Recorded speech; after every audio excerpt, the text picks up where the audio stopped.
21, y es que justamente tengo aquí en el estudio, como les decía, Luis Vicente García, él es gerente general de Benancham, ha publicado un post extraordinario en su cuenta de Instagram. Se llama, la cuenta de él es Luis Vicente García G, ¿ok? Habla de la empresa, que ya no es la misma empresa, que no es aquella que tenía 7,000 empleados y tenía que tener una planta o instalación, y aquí se ve con Instagram, 15 empleados y miles de millones de dólares en venta. Lo ves con Uber, son 16 empleados, lo ves con una cantidad de empresas. La empresa no es la misma, los tiempos son distintos. Me encantó tu planteamiento, por eso quise que viniera. Y bueno, vamos a compartir ese concepto, esa idea con la audiencia. Luis Vicente, bienvenido. Muchas gracias, Graciela, por la invitación, y encantado de estar aquí con ustedes. Yo creo que lo más importante es darnos cuenta de la realidad de las pequeñas y medianas empresas. Ellas son las que mueven la economía. Representan alrededor del 90% del número de empresas a nivel mundial. Generan la mayor cantidad de nuevos empleos y posiblemente pueden generar hasta un 25-40% del Producto Interno Bruto de un país. Entonces, si nos damos cuenta de todas esas características que son muy importantes, creo que todos debemos abocarnos para que las pymes precisamente puedan surgir, crecer y expandirse, porque lo que se observa en todas las partes del mundo, puedes estar hablando del Medio Oriente, puedes estar hablando del norte de África, puedes estar hablando de América Latina, es que son estas pequeñas, medianas empresas, independientemente de cómo las podamos caracterizar, que generan una gran actividad y generan ese día a día que me parece a mí que es importante, porque estás metido en la comunidad local, en el mercado local, y es ahí donde puedes generar mayor impacto. Fíjate, tú dices, son ellas las que generan una gran actividad. Esa actividad, cuando dices actividad te refieres empleo, productos. Sí, fíjate, hay una combinación bien interesante. Por ejemplo, cuando aquí en Venezuela tuvimos ese proceso de escasez, ¿qué fue lo que primero surgieron? Empresas pequeñas, artesanales en temas de comida. Las que continuaron hoy son empresas quizás ya más formales, que tienen hasta locales, que tienen establecimientos y que tienen un proceso bien interesante de ventas. Luego vimos la evolución hacia ese mercado industrial, y parece mentira que uno pensara en una empresa artesanal en el área industrial, pero cuando se te van las grandes fabricantes, cuando necesitabas crear y producir detergente o producir pues otro tipo de cosas, pues fueron estas pequeñas empresas de dos hermanos, dos amigos, un tío y un sobrino, que se ponen a trabajar juntos. ¿Por qué? Porque sí han identificado ese gran nicho de mercado en donde hay una necesidad y lo pueden surtir. Y adicionalmente las SMEs, que es Small and Medium Enterprises, o pymes o MIPYMES, las MIPYMES en español quiere decir micro, pequeñas y medianas empresas. Y eso es una combinación, y ahorita te doy la definición. Son más pequeñas. Hay más pequeñas todavía, son micro. Okay. Y lo interesante es que entonces son ágiles, son empresas muy ágiles. Tú y yo con una empresa podemos tomar una decisión más rápido que quizás una corporación. Entonces podemos decidir sobre el mercado, actuar sobre lo que quiere el cliente e ir pues produciendo en el camino. La definición formal es que las empresas tienes el solo emprendedor, que es una persona única que trabaja por su cuenta. Tienes las microempresas, que tienen menos de 5 empleados. Tienes la pequeña empresa, que varía entre 50 y 100 aproximadamente. Y luego llegas hasta lo que se considera las medianas empresas, dependiendo de la ubicación geográfica. Por ejemplo, Inglaterra y Estados Unidos te dice que esas empresas con menos de 500 empleados pueden catalogarse como pymes. En la Unión Europea son 250 empleados. Y yo creo que eso va siendo el reflejo de también los tamaños de la economía, ¿no? Pero ve qué interesante, ¿no? Los emprendedores, bueno, uno solito, ¿no? Sí. Que después puede ser que se asocie, claro, busque ayuda y se convierta en un micro de 5 empleados.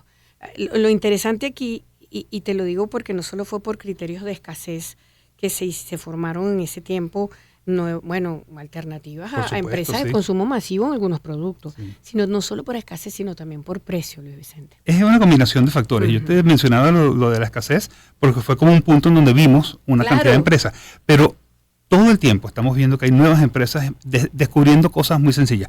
Para darte un ejemplo, un amigo tuyo es dentista, tu odontólogo, y él trabaja en un consultorio, él tiene su cubículo allí, de repente decide independizarse. ¿Qué tiene que hacer? Montar la empresa, formalizarse, tiene una recepcionista, una higienista, y está él, y después va creciendo, y necesitas entonces tener una cantidad de servicios para lo cual no estudiaste, pero tienes que pagar nómina, contratar personal, manejar proveedores, preparar proyecciones y flujos de caja. Entonces te vas preparando en ese mismo proceso. Eso es interesantísimo porque entonces estamos viendo que a nivel de las pymes también la gente busca más esa formación. Es que tienen que tenerla. Claro, y buscas ayuda, y buscas mentores, y buscas coaches. ¿Por qué? Porque necesitas crecer. Y en ese crecer, pues, te va abriendo oportunidades. Una de las realidades de las pymes es que a menos que haya un buen plan, un buen estudio de financiamiento, un buen estudio de investigación de mercado, muy probablemente no vas a surgir. Sí, plan de negocio claro. Es clave.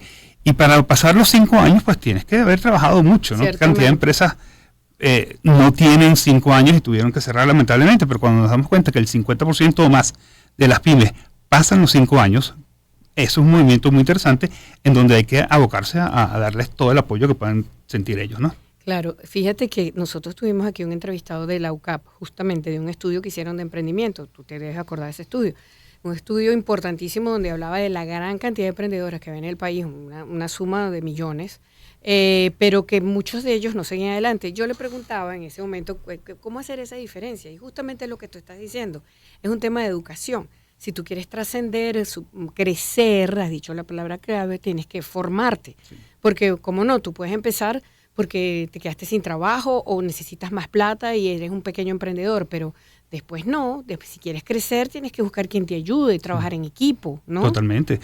Yo te diría que muchos de nosotros, la mayoría, muy probablemente comenzó algún negocio en su casa, en casa de la mamá, en la cocina, en el garaje. ¿Por qué? Porque en todas las familias hay alguien que te hace ponquecitos para la venta, o te preparan almuerzos, o te hacen cosas manuales, o de trabajo, que hay una tendencia bien interesante, todo lo que es el mundo digital.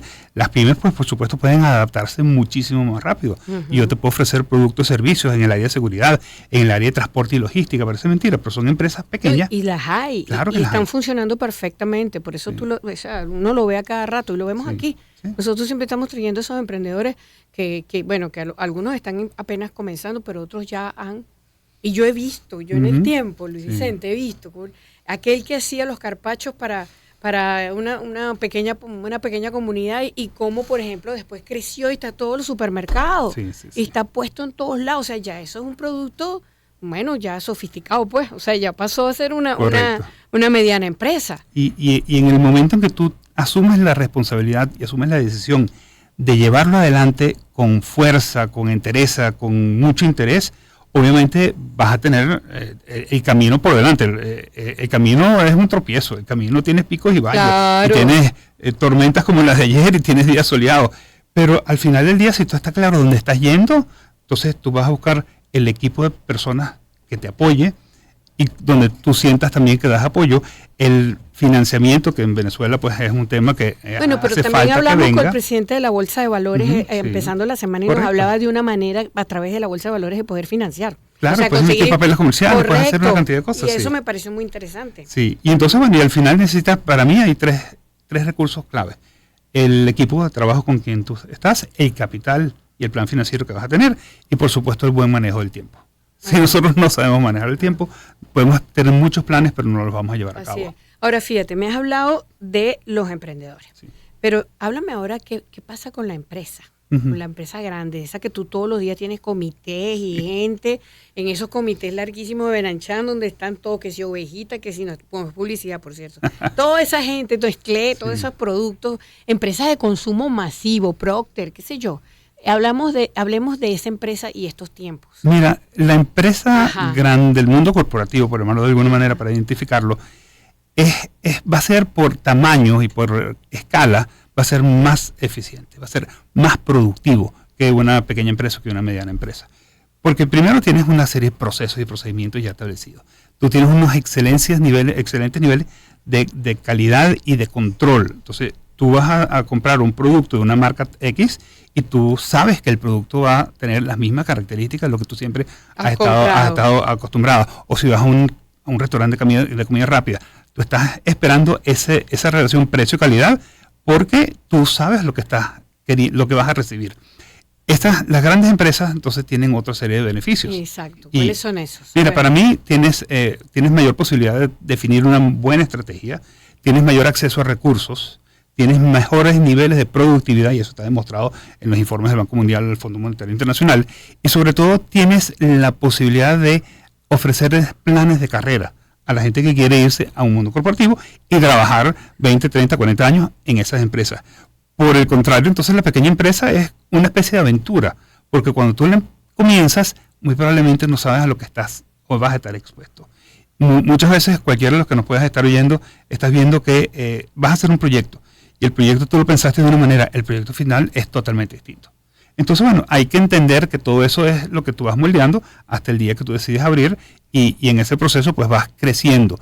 Yo creo que lo bonito de las pequeñas y medianas empresas es que cuando van creciendo se van adaptando y ellas han demostrado ser más flexibles, más adaptables y más ágiles. No, y fíjate que las grandes empresas, las de consumo masivo, dejaron de ser líneas de productos que acapararon los emprendedores.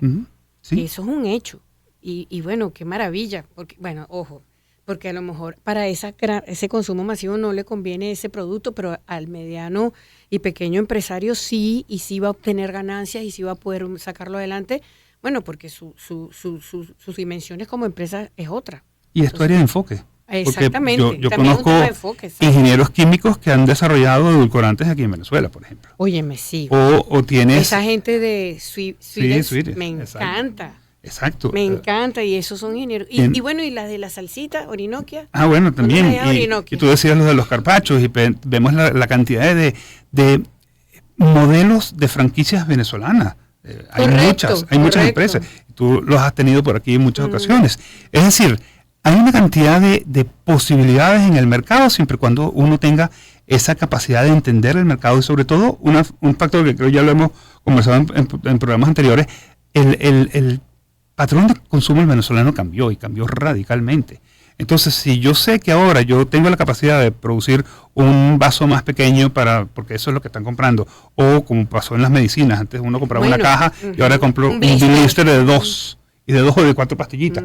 Pero cuando lo llevamos a otro tipo de empresa, entonces tú estás viendo los estuches de chocolate o los regalos de cosas artesanales. Eso no lo habíamos vivido aquí. Eso es muy diferente a lo que nosotros estábamos acostumbrados. Tengo un amigo que decía que le iba a comprar una caja de un producto para alguna pastilla para el dolor de cabeza, compraba una segunda por si acaso y una para la mamá. Hoy, entonces, vamos a comprar las 2 o las 4 pastillitas que quizás necesitemos más, pero hemos venido en un proceso que muchas personas te lo van a decir que ha sido muy difícil. Por supuesto que ha sido difícil. Pero ¿no será que también hemos aprendido a consumir de una mejor manera? Correcto. Yo creo que sí. Yo también creo. Yo me sorprendí, me acuerdo, estaba en Panamá, que mis sobrinos hijos viven allá, y entonces ella me dice, no tía, porque sabes que en Panamá el aire, los constantes cambios, a mí, esa es mi parte débil, ¿no? La garganta. Y bueno, aquel frío, aquella cosa, aquel calor afuera, adentro, bueno. Y no, tía, vamos a comprar una cosa que se llama Panadol, que aquí no existe, pero allá es muy conocido porque todo el mundo sufre de eso. Pues. Sí. Y bueno, eso lo venden en el supermercado cuando tú llegas a la caja. Hay 4 pastillitas de Panadol. Eso aquí no hay, eso aquí tú, o sea, ahora será que pudieras verlo. No lo estamos comenzando a ver en ciertas farmacias. Yo quedé loca, yo dije, 4 pastillas nada más, sí tía, vamos a comprar eso. Es que eso con 4 pastillas se te quita, ya vas a ver. Sí. Sí. Explícame. No tienes que gastar más en algo que quizás lo usaría, pero más adelante. Pero tenemos que acostumbrarnos. Sí, yo creo que es crear conciencia. Tanto el consumidor como la empresa. Y obviamente hay gente que te va a decir que el concepto de sostenibilidad está de moda. No, eso no está de moda. Eso es algo que tiene muchísimos años con nosotros y lo que estamos haciendo es que ahora nosotros quizás somos más conscientes del tema.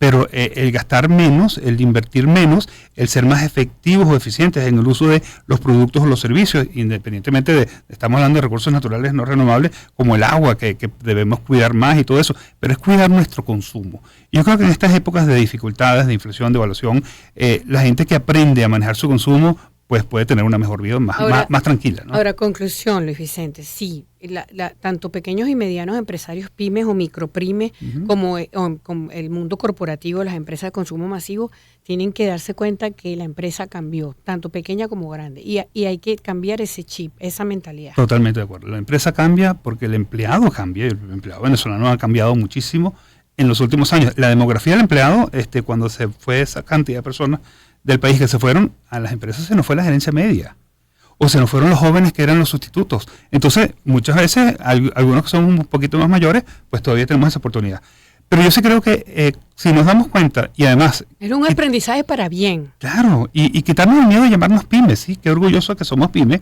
porque tenemos menos de 50 personas o vendemos menos de cantidad de lo que sea el número, porque eso sí ha ido cambiando, pero al final es seamos capaces de crear oportunidades y de sobre todo ver esas necesidades en el mercado y entrar en ellos, porque la empresa pequeña y mediana, como habíamos hablado, es la que va a ser más ágil, más flexible y va a tener la mayor capacidad de adaptarse a lo que quiere el consumidor. ¿Van ustedes allí en Benanchan, en ese comité grandísimo, van a tener también empresas de ese tamaño? Ya tenemos empresas. Ya las tienen. Tienes consultorios jurídicos, tienes centros odontológicos, tienes peluquerías y barberías, tienes librerías. Sí.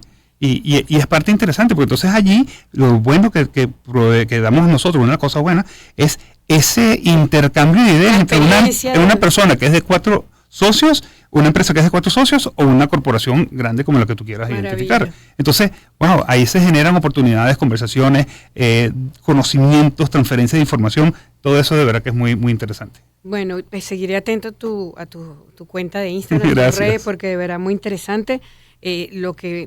Justamente Luis Vicente García, LB García G, ¿ok? Y Luis Vicente García G, ¿tienes 2 o tienes 1? El LB García G en Twitter, el Luis Vicente García en Instagram. Muy bien. Así que, ¿cómo se constituye una empresa hoy en día? Si quieren material de ese tipo serio, ahí está Luis Vicente García, gerente general de Benanchan. Gracias. Muchas gracias. Claro que sí, encantada. Estos temas me apasionan. Así que a ti también, yo sé. 1:57, vamos con Donna.